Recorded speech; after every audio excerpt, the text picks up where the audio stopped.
Hello friends, જય Shri Krishna, good afternoon. ચાલો બધા જમવા માટે.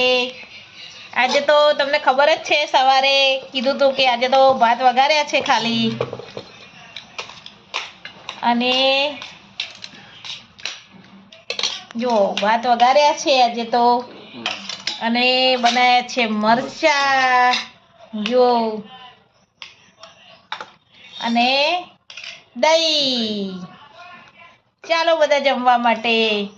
મારા પપ્પા તો બેસી ગયા છે જમવા માટે.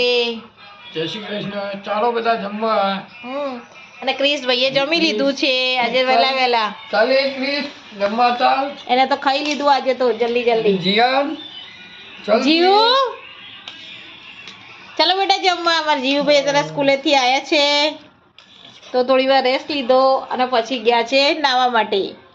તો મમ્મી હું નહીં લઉં એટલે ગયા છે નાહવા માટે. તો હવે ખાવા બેસશે હમણાં જમવા માટે. એને બી ભૂખ નહીં હોય, હમણાં નાસ્તો કર્યો હશે ને, જમવાનું લઈ ગયો તો એટલે. અને આવીને ચીકુ ને એવું ખાધું એટલે આજે એને ખાવાનું એવું જ છે. એટલે અમે તો જમવા બેસી ગયા છીએ. તો ચાલો તમે પણ જમવા માટે. ચાલો બધાને જય શ્રી કૃષ્ણ. રાજુ, જય શ્રી કૃષ્ણ. બાય. ચાલો. ચાલો.